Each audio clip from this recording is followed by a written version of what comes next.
ഇന്നത്തെ നമ്മുടെ ഈ ചർച്ചയിലേക്ക് എല്ലാവർക്കും സ്വാഗതം. ഈ ചർച്ച തുടങ്ങുന്നതിന് മുൻപ് നിങ്ങൾ ഈ ചാനൽ ലൈക്ക് ചെയ്യാനും ഷെയർ ചെയ്യാനും സബ്സ്ക്രൈബ് ചെയ്യാനും മറക്കരുത്.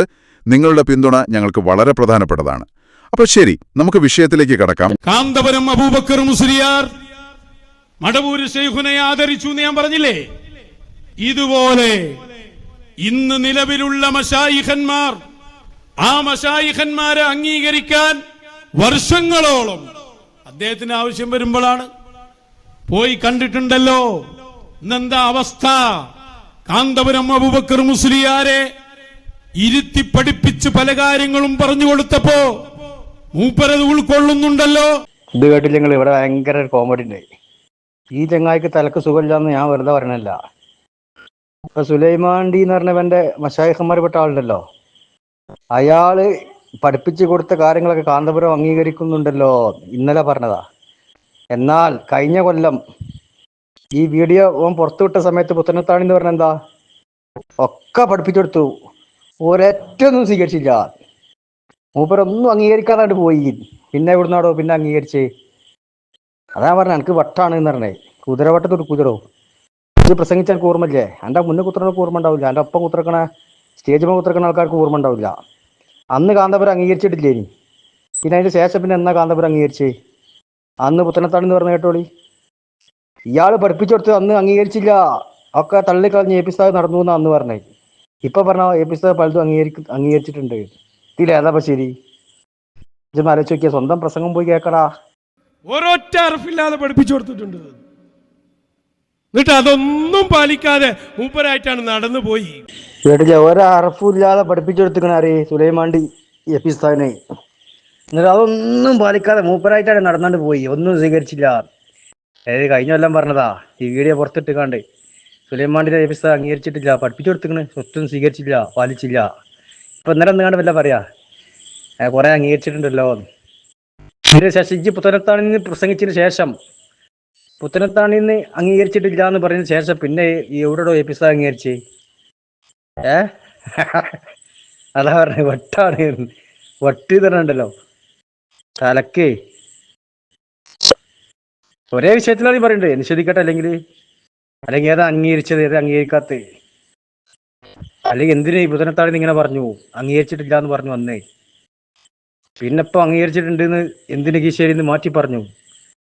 ഇതാ സത്യം? അനക്ക് തലക്ക് സുഖമില്ലാച്ചിട്ട് എനിക്ക് തലക്ക് സുഖമുണ്ട്, അതുകൊണ്ട് ചോദിക്കണ്ടേ. എൻ്റെ അപ്പം കുത്തലുകൾക്ക് അത്രയില്ല, പറയണവർക്ക് അത്ര എന്തല്ല, പറയിപ്പിക്കുന്നവർക്ക് അത്രയില്ല. ഇത് കേൾക്കണ എൻ്റെ മുന്നിൽ കുത്തിറക്കണ കുരുവട്ടികളുണ്ടല്ലോ, അവർക്ക് തീരെ ഇല്ല.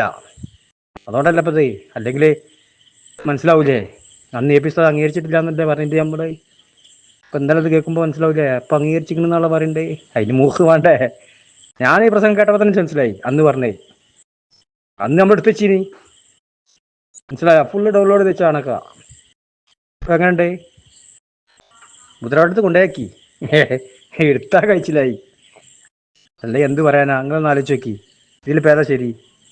കാന്തപുരം അബൂബക്കർ മുസ്ലിയാരെ ഇരുത്തി പഠിപ്പിച്ച് പല കാര്യങ്ങളും പറഞ്ഞു കൊടുത്തപ്പോ മൂപ്പരത് ഉൾക്കൊള്ളുന്നുണ്ടല്ലോ. എന്താ ഉണ്ടായത്? ഞാൻ പറഞ്ഞില്ലേ നിങ്ങളോട്, ആ ഹദറത്തിൽ നിന്ന് കൽപ്പിക്കപ്പെട്ട ഒരു കാര്യവും പൂർത്തിയാക്കാൻ ഇവർക്ക് കഴിഞ്ഞിട്ടില്ല. ഈ ഓട്ടവും പാച്ചിലൊക്കെ നിർത്തിയിട്ട് അവനവന്റെ നഫ്സിന്റെ ഭാഗം നോക്കി ഒന്നിരിക്കൂ എന്ന് പറഞ്ഞിട്ട് അതിന് കഴിഞ്ഞിട്ടില്ലല്ലോ. ഇതുപോലെ ഇതും പൂർത്തിയാക്കാൻ കഴിഞ്ഞില്ല. കേട്ടില്ലേ?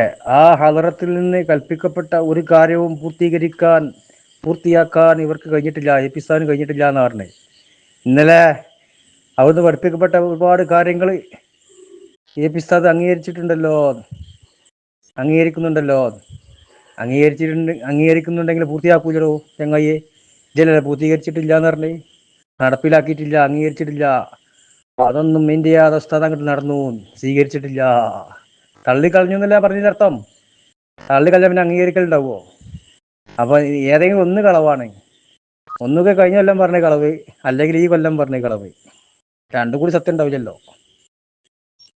ഓനക്ക് ഓർമ്മ ഉണ്ടാവില്ല, ഓനക്ക് വലിയൊരു സോക്കട. ഞാൻ പറഞ്ഞ കുതിരവട്ടത്തിൽ കൊണ്ടുവന്ന, കുതിരവട്ടത്തിൽ എടുക്കൂലെന്ന് ജേസിന് പറഞ്ഞേ. അഞ്ഞ് വേറെ ഏതെങ്കിലും സ്ഥലം ഉണ്ടെങ്കിൽ നിങ്ങളെ അറിവിലുണ്ടെങ്കിൽ പറഞ്ഞെടുത്താളേ. അവൻ്റെ വലിയ സോക്കടപ്പം എന്താ വെച്ചാൽ എന്താണ് ആദ്യം പറഞ്ഞതെന്നൊരു എന്നെ പറയുമ്പോൾ ഓർമ്മ ഉണ്ടാവില്ല. അങ്ങനെ വലിയ പ്രശ്നമുണ്ട്. സ്വന്തം പ്രസംഗത്തിന് സ്വന്തം മറുപടി എന്ന് പറഞ്ഞാൽ ആയി പോവാൻ. ഇത് ഇറ്റങ്ങളെ മുന്നിൽ കുറെ മൊയന്താൾ കുത്തിർക്കുന്നുണ്ടല്ലോ സ്റ്റേജിന്മേലും സദസ്സിലായിട്ട്. അറ്റങ്ങൾക്ക് ഓർമ്മ ഉണ്ടാകണമല്ലോ. അല്ലെങ്കിൽ കഴിഞ്ഞല്ല നമ്മൾ പറഞ്ഞല്ലോ AP ഉസ്താദ് അംഗീകരിച്ചിട്ടില്ലാന്ന്. ഇപ്പൊ AP ഉസ്താദ് അംഗീകരിച്ചിരുന്നുള്ള പറയണ്ടേ. ഒരു കൊല്ലം കൊണ്ട് ഇപ്പൊ മാറ്റം വന്നോ? AP ഉസ്താദിന്റെ മാറ്റം വന്നിട്ടില്ല. അപ്പൊ ഇവനക്കാണ് മാറ്റം വന്നേ. പക്ഷെ ഇത് കേൾക്കുന്ന മുഖമാഫിയൊക്കെ മനസ്സിലാകണ്ടേ സദസ് കുത്തർക്കൾക്ക്. ആരെങ്കിലും അറിവുള്ള ആളുകൾ ഉണ്ടെങ്കിൽ കുതിരവട്ട അല്ലാത്ത ഏതെങ്കിലും സ്ഥലം ഉണ്ടെങ്കിൽ ഒന്ന് പറഞ്ഞെടുത്താളി. അവിടെ കൊണ്ടുപോയി ചിലപ്പോൾ മാറും. ഭയങ്കര ഓർമ്മ കുറവുണ്ട്. ഇവർക്ക് പറഞ്ഞ ഇവർക്ക് ഓർമ്മ ഉണ്ടാവില്ല. വലിയ ഹലറത്ത് നിർദ്ദേശം കെട്ടിയിട്ട് പറയാപ്പതേ പച്ച നുണ. നമ്മൾ ആലോചിക്ക് വൈരുദ്ധ്യല്ലേ പറയണ്ടേ. അവർക്ക് പറയാൻ സ്വീകരിച്ചിട്ടില്ല, അവർക്ക് പറയാൻ സ്വീകരിച്ചിരിക്കണേ. അതെന്താ വെച്ചാലേ നമ്മള് പറയണ്ടല്ലോ സുലൈമാണ്ടിന്റെ അടുത്ത് പോയിട്ട് സുലൈമാണ്ടി പറഞ്ഞൊന്നും ഉസ്താദ് അംഗീകരിച്ചില്ല എന്ന് കോളാമ്പി തന്നെ പറയുന്നുണ്ടെന്ന് പറഞ്ഞല്ലോ. അപ്പോൾ അത് മാറ്റി തിരുത്താൻ വേണ്ടിയിട്ടുള്ള ഒരു ചെറിയൊരു ഈക്കുമത്താണ് തന്ത്രം പ്രയോഗിച്ചത്. പക്ഷേ വാളി നമ്മളോടെ കളി ഏതാ കോളാമ്പി വെച്ച് ഇഞ്ചി എത്ര കൊല്ലം മുമ്പ് പ്രസംഗിച്ചാണെങ്കിലും എൻ്റെ മുമ്പിലിരിക്കുന്ന കുഞ്ഞാടുകൾക്കും അനക്കും അറിയില്ലെങ്കിലും ഞങ്ങൾക്കറിയാം. ഞാൻ പറഞ്ഞതിൻ്റെ വൈരുദ്ധ്യം ആ സ്പോട്ടിൽ ഇവിടെ എത്തും. എത്താ കോളാമ്പി വെച്ചിട്ട് ആരോടാ കളിച്ചണേ. ഞങ്ങൾ പറഞ്ഞ മശായിഖന്മാരെ നിർദ്ദേശം അനുസരിച്ച് ചെയ്യുന്ന ആളുകളാണ്, പറയുന്ന ആളുകളാണ്. നിങ്ങളെ മാതിരി മെച്ചായിക്കന്മാരെ നിർദ്ദേശം അനുസരിച്ചല്ല പറയണേ. ചെയ്ത്താന്മാരായ മെച്ചായിക്കന്മാരെ കോമാണ്ടി സുലൈമാണ്ടിൻ്റെ ഒക്കെ നിർദ്ദേശം അനുസരിച്ചാകുമ്പോൾ ഇക്വാലിറ്റിയിലെക്കും. ഹലോ പഠിച്ചോ ആ എന്താ ചെയ്യുക. കാരണം എൻ്റെ ജീവിതത്തിന്റെ തുടക്കം അങ്ങനെ തന്നെയാണ്. എൻ്റെ ജനനവും കഥയൊക്കെ അവിടുത്തെ അങ്ങനെ തന്നെയാണ് തുടക്കമൊക്കെ. അങ്ങനെ വന്ന് അതിന്റെ തുടക്കത്തിലേ വരുന്നതാണ്. അതിന്റെ പേര് ഇസ്ലാം. എൻ്റെ ഉമ്മ എന്നെ വയറ്റിലുള്ള സമയത്ത് തന്നെ എനിക്ക് അങ്ങനെ പറയുന്ന ഉള്ള സമയത്ത് തന്നെ ഖുർആൻ ഓതുന്ന ഇങ്ങനെ കേൾക്കായിരുന്നു. ഉമ്മ വയറ്റിൽ അങ്ങനെ ഉമ്മ പറയും വയറ്റിൽ നിന്ന് ഖുർആൻ ഒന്ന് കേൾക്കും. എൻ്റെ വയറ്റിൽ തന്നെ ആയ സമയം 4 മാസം കഴിഞ്ഞത് മുതൽ കിടന്നു കഴിഞ്ഞാൽ അങ്ങനെ 4 ആൾക്കാർ 2 മാസം വന്ന് ഫുഡ് കുടിച്ച് നിൽക്കായിരുന്നു. വരെ ഈ കഥസമയാണ് ജുസു, കാലൽ മലഹു ജുസു, ഒമയ്യക്കണു ജുസു, ഈ 3 ജുസും ഞാൻ പഠിച്ചിട്ടില്ല. അപ്പോൾ ഞാൻ ഈ ഓതി കൊടുക്കുന്ന സമയത്ത് ഇങ്ങനെ അയച്ചപ്പം പിന്നെ എനിക്ക് ശരിക്കും അങ്ങനെ ഓർമ്മയൊന്നുമില്ല. എന്നാലും എനിക്ക് ഓർമ്മ ഉണ്ട് ഞാൻ എവിടെയോ ഇരുന്ന് ഒമയ്യക്കണു ഇങ്ങനെ ഓതിയിരുന്നു. ഒരു ഇരുട്ടുള്ള റൂമായിരുന്നു. അപ്പം ഞാൻ എൻ്റെ ടീച്ചറിനോട് ഞാൻ ക്ലാസ്സിനോട് അന്ന് ഇങ്ങനെ ചോദിച്ചു. അങ്ങനെ ഞാനൊരു ഇരുട്ടുള്ള റൂമിലിരുന്ന് ഇങ്ങനെ ഞാൻ പാറങ്ങളും ജുസും ഒമയ്യക്കണു ജുസും ഓതിയതായിട്ട് ഓർക്കുന്നു. പിന്നെ ഹിപ്പ് ഓതി കൊടുക്കുമ്പോട്ട് അത് ഞാൻ പാടാക്കാതെ ഇരുന്നിട്ട് ഇല്ല. ഹിപ്പുവിൻ്റെ കഥ അങ്ങനെ തന്നെ. ഞാൻ തീരെ ഓതി വെക്കില്ല. ഇങ്ങനെ ഇരിക്കുകയില്ല. എല്ലാവരും ഇങ്ങനെ കത്തറാണ് ഇങ്ങനെ ഇരിക്കും. എൻ്റെ അടുത്തുള്ള ഞങ്ങൾ എണീച്ച് പോകുമ്പോഴാണ് ഞാൻ ഇറാൻ തുറന്നിട്ട് എന്നിട്ട് 4-5 പേജ് പോയി കൊടുക്കുകയില്ല. അങ്ങനെ ഒമയ്യക്കണത്തും കാലൽ മലവും അത് സമയം ഇത് ഞാൻ തീരെ ഓതി പഠിക്കേണ്ടതില്ല. ഞാൻ എവിടുന്നോ പഠിച്ചിരുന്നു. അതുകൊണ്ടൊക്കെയാണ് അത് ഉമ്മാന്റെ വയറ്റിലിരുന്നപ്പം പഠിച്ചതാണ്. അത് ഈ അൽക്കോവിന് ഞങ്ങളായിട്ട് വരുന്ന ലിസ്റ്റാണ് ആദ്യമേ തയ്യാറാകുന്ന ലിസ്റ്റായിട്ട്. അത് പിന്നെ അതിനകത്തുനിന്ന് അങ്ങനെ വരുന്നതാണ്. അപ്പോൾ പിന്നെ ഉമ്മ വാപ്പാൻ്റെ അടുത്ത് പിന്നെ ശേഖനെ മടവൂർ ജീവിച്ചിട്ടുള്ളപ്പോൾ കുട്ടികളായപ്പോൾ അവിടെ കൊണ്ടുപോയി ശേഖനെ പേരിട്ട് ശേഖനാൻ്റെ അടുത്ത് തന്നെ കുറച്ച് ദിവസം നിൽക്കാൻ വേണ്ടി പറഞ്ഞു. അങ്ങനെ 3 മാസം അവിടെ തന്നെ ശേഖനെ വഫാത്തായി നടന്ന് അപ്പോൾ അങ്ങനെയൊക്കെ ചരിത്രം. അങ്ങനെ പോകുന്നു. പിന്നെ ചെറുപ്പത്തിലായി. പിന്നെ കുറച്ച് കഴിഞ്ഞാൽ മർക്കസിൽ പഠിക്കുന്നതിൻ്റെ കുറച്ച് മുമ്പാണ് എൻ്റെ വീട്ടിൽ ഞങ്ങളൊന്നും മഹീദിമാരുടെ വീട്ടിൽ മണ്ടായിട്ടില്ല.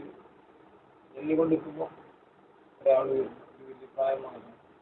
ഒന്നും ആരോടും പറയുന്ന എനിക്കൊന്നും ഉണ്ടാവില്ല. അങ്ങനെ അറിയാൻ ചോദിച്ചത് കൊണ്ട് ഞാൻ പറയുന്നത്. അല്ല ആ ആളെ ഞാനിങ്ങനെ ഉറക്കത്ത് കാണാറുണ്ട്. ആ ആളെ ഞാനിങ്ങനെ ഉറക്കത്ത് കാണാറുണ്ട്. ഇടക്കിടക്ക് ഹൗസില്ലാതെയാണെന്നും കാണാറുണ്ട്. അന്ന് ഞാൻ റസൂലുള്ളാഹിനെ സ്വപ്നത്തിൽ കാണും. അങ്ങനെ ഇടക്കിടക്ക് ഇങ്ങനെ കാണും. പിന്നെ തുടരെയായിട്ട് എല്ലാ ആഴ്ചയും കണ്ടുവന്ന് 13ാമത്തെ വയസ്സിലാണ്. 8 വയസ്സിലൊക്കെ എനിക്ക് ഓർമ്മ ഉണ്ട് ഇങ്ങനെ ഇടക്കിടക്ക് ഞാൻ കാണുന്നത്. അങ്ങനെ ഒരു ദിവസം വന്നു. ഈ ആള് വന്നു. ഓപ്പനും ഇമ്മ എല്ലാവരും ഉണ്ട്. അന്നെൻ്റെ വീട്ടിൽ കരണ്ടൊന്നുമില്ല. വളർത്ത് വരുത്താൻ വേണ്ടി ഇവരെല്ലാവരും കാണുന്നുണ്ട്. ഒരാൾ വരുന്നത് വലിയൊരു എവിടുന്നാ വന്നറിയില്ല. വലിയ ബന്ധപ്പെട്ടൊരു മനുഷ്യൻ. ഞാൻ പിടിച്ച് ഞാൻ കൊണ്ടുവന്നു. ഞാൻ ചെറുതാണ്. എനിക്ക് സംഗീതമൊക്കെ ആയിട്ടുണ്ട്. പ്രായപൂർത്തിയായില്ല. എന്നാലും എന്നോട് ചോദിച്ചിട്ടുണ്ട്. പാപ്പനോടും ഇവനോടും ചോദിച്ചു. ഇവനെ ഞങ്ങൾ കൊണ്ടോട്ടെ. എർത്തോമിലെ എൻ്റെ പേര് എഴുതപ്പെട്ടതാണ് മുൻപ്. അതുകൊണ്ട് ഇവനെ ഹറാമിലേക്കൊന്നും പോകാൻ പാടില്ല. അതിന് തെർബിയത്ത് ചെയ്യേണ്ട ഇവനെ ഏറ്റെടുക്കണം. അതിന് നിങ്ങളുടെ സമ്മതം വേണം. തന്നതാണ് അവരെ കൊണ്ടോട്ടെ. ഉമ്മ പറഞ്ഞ അമ്പിയ ഔലിയാക്കന്മാർക്ക് അവനെ ഞാൻ വിട്ടുകൊടുത്തു, ഞങ്ങൾ വിട്ടുകൊടുത്തതാണ്. അത് പണ്ടേ ഓരോ വർത്താനുണ്ടല്ലോ, ഉമ്മയും വാപ്പമാരൊക്കെ അമ്പിയ ഔലിയാക്കന്മാരൊക്കെ ഞങ്ങൾ ഏൽപ്പിച്ചു കൊടുത്തു. വാപ്പ പറഞ്ഞ എല്ലാം വടവൂരിനെ ഏൽപ്പിച്ചതാണ് എന്നും ഞങ്ങൾ വരെ കൊണ്ടുപോകാണെന്ന് പറഞ്ഞു. വീട്ടിൽ നിന്ന് എല്ലാവരും മുമ്പത്ത് കൈ പിടിച്ചിറങ്ങി, എല്ലാവരും എൻ്റെ പിന്നിലെ ഇറങ്ങുന്നു. ഇയാളിന്റെ കയ്യിന്റെ ഈ 2 മണിക്കൂർ ഈ ഭാഗം കൊണ്ട് പിടിച്ചത് എനിക്ക് ഓർമ്മ. അവരെ കൂടെ വേറെ ഒരുപാട് ആൾക്കാരെ പിടിച്ചതോട് ഇതിന്റെ കണ്ണങ്ങ്. പിന്നെ ഈ കാറ്റിന്റെ സൗണ്ടാണ്, ഊന്നുള്ള സൗണ്ട്. പിന്നെ അവിടുന്ന് ഞാൻ കൈവായി. അങ്ങനെ ഞാൻ വന്ന് പിന്നെ അവിടെ വലിയൊരു ലോകമാണ്, വേറൊരു ലോകത്താണ് എത്തുന്നത്. ഒരു പഴയ പൊട്ടിപ്പൊളിഞ്ഞൊരു ഹൗസ് അവിടുന്ന് ഒതെടുക്കാൻ വേണ്ടി പറഞ്ഞു. അങ്ങനെ വന്നു. പിന്നെ ഞാനന്ന് മദീനത്ത് എവിടെയും പോയിട്ടില്ലല്ലോ, ഒന്നും എനിക്കറിയില്ല. അങ്ങനെ ചെന്ന് ഇവര് ബഗ്ദാദിൽ ഹൗസുല്ലാമിന്റെ ഇപ്പം നമുക്ക് പുറത്തു നോക്കുമ്പോൾ ഒരു ഖബർ, അവിടെ ഉമറുൽ ഖാഹിറിന്റെ ഖബറുണ്ടല്ലോ, 22 കിലോമീറ്റർ ആഴത്തിലും 22 കിലോമീറ്റർ 20 കിലോമീറ്റർ വീതിയിലുമാണ് അവിടുത്തെ കൊട്ടാരം, റൗള. അത്രയും വലിയ റൗളകളാണ് ഓരോ മഹാന്മാർക്ക് റൗള. ഇത് ഈ റൗളന്റെ ഉള്ളിൽ പോകാൻ ഹാസിയൊക്കെ വഫാത്തായതിനു ശേഷം ഞാൻ ഇവിടെ എത്തുന്നത്, അല്ലാതെ അന്നില്ലാത്തതുകൊണ്ട് ഇത് പോകാൻ കഴിഞ്ഞിട്ടില്ല. അതുപോലെ ഓരോ മഹാന്മാരെയും ഖബറിന്റെ അവസ്ഥ.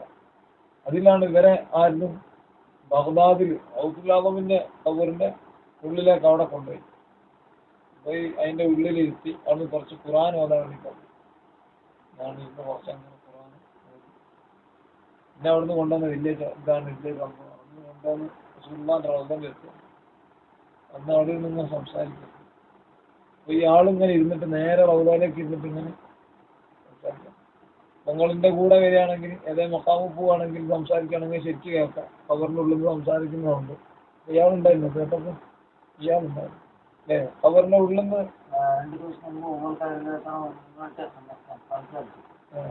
ഖബറിന്റെ അടുത്തിരുന്നാ ശരിക്കും കേൾക്കാം സംസാരിക്കുന്ന. അപ്പൊ അങ്ങനെ നമ്മൾ കേട്ടണോ, പറയുന്നത് കേട്ടണോ?